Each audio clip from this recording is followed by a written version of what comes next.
everyone, today I'm going to be talking about Roar. It's Stormheart #1 from the trilogy written by Cora Carmack, I think is how you say that last name. Aurora, who is our main female character, lives in a very dangerous land where they are plagued by just these tremendous storms, hurricanes, sandstorms, tornadoes, and each storm has an essence or a heart.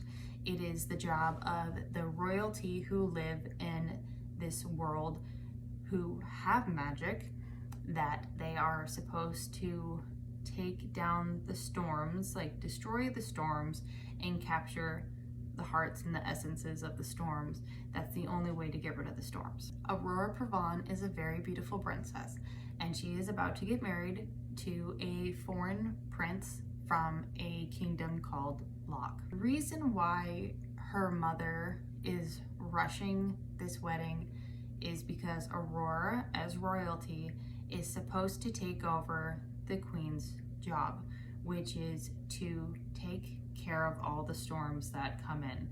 So like I said, the land is riddled with all these bad storms, and it's up to the royalty to capture the storm's hearts or destroy the storms and keep the kingdom safe. Aurora was born with no magic. So her mom's plan is to have her marry the prince from a foreign kingdom who is very powerful and very capable of dealing with storms. So Aurora can kind of hide in the castle and keep it a secret that she cannot take care of the storms herself. Now, Aurora did actually like the prince originally. She found him very handsome and enduring and charming, and she just really liked him and felt like they got along really well. But she overheard a conversation that he was having with his brother, basically saying that he was tricking her and going to use her to get what he wants. So obviously that shut down her feelings very fast. One night, she follows the Prince of Locke outside of the castle. He's sneaking out, so she follows him too. And she follows him into this black market, and that's where she finds that there are storms in bottles and jars and canisters. Like, people are using storms that have been captured to heat their houses, or there are certain storms that you can put in a necklace that will let you know that another storm is coming. So she didn't know this was possible. She grew up her whole life being told that only royalty could manage storms or capture storms. So this is all brand new to her. She's about to be discovered by the prince because of a commotion that happens.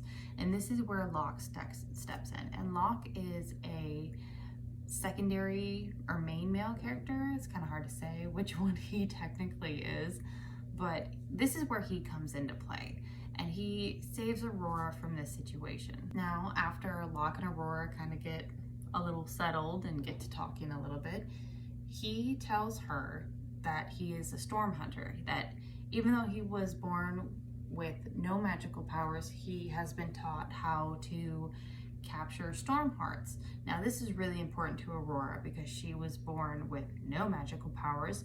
She's a royal princess, and she is supposed to be able to capture storm hearts. So this is a once-in-a-lifetime kind of opportunity that she didn't even know she had available to her. This is where she kind of makes a deal, and she decides that she wants to follow Locke and his friends or crew or team, whatever you want to call them, out into the wild.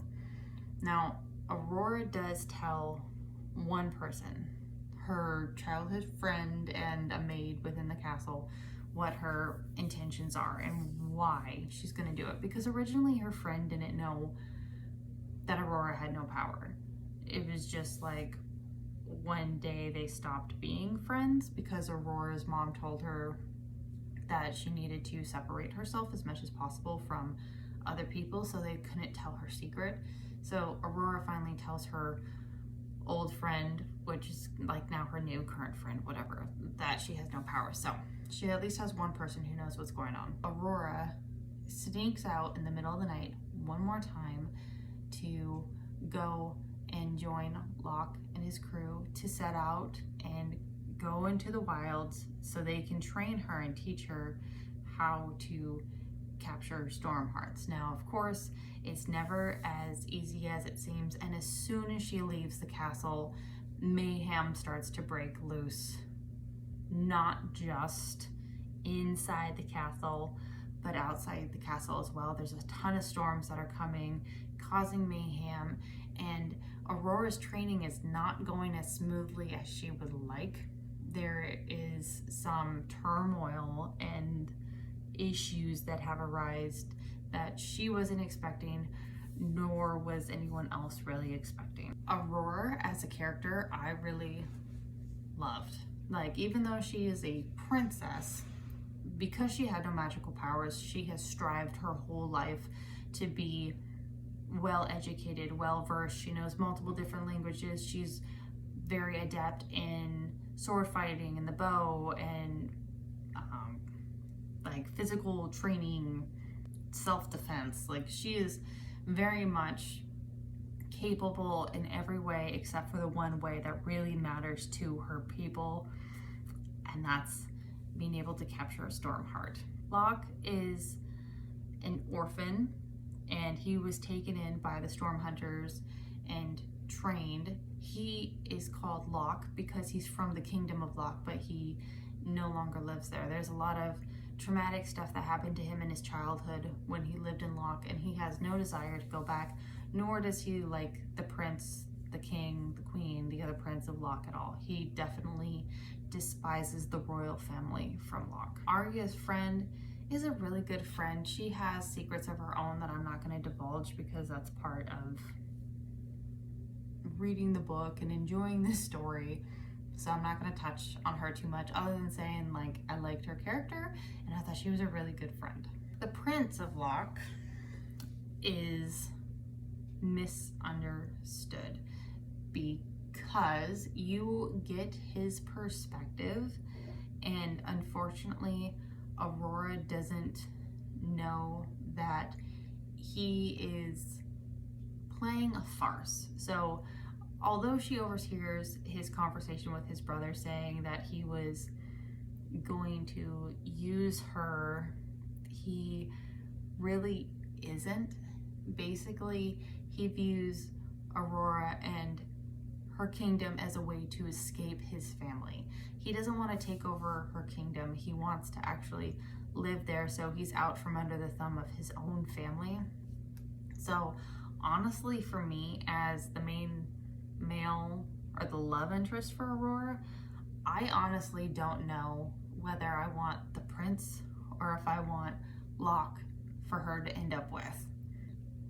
I don't, because I like Locke, but I also like the prince too. Like, while Aurora's away, the prince is doing one hell of a job trying to keep the kingdom safe, and he's fighting storms almost every single day. And it's just, he's in a bad situation, but I'm halfway done with the second book right now, so I'm not sure what's going to happen. I don't know if they're gonna have like any kind of other interactions, and I know there's a third book that I haven't got to yet, so there's a lot of unknowns. I personally really enjoyed reading or listening to the first book. It's different. It's really different having a book or a fantasy novel like this. It's something I haven't really read before. The concept is different, where there's a country ravaged by storms, but they can actually capture the storms, and once you figure out why the storms have hearts or essences and how they are created, was really interesting. I thought it was quite a nice touch and very creative for the author to write it in such a way. There was a lot of forethought in it, so kudos to that. But anyway, again, I recommend it. I thought it was a good book. I appreciate you guys watching. I hope you have a wonderful day, and I'll see you guys next time. Bye, everyone.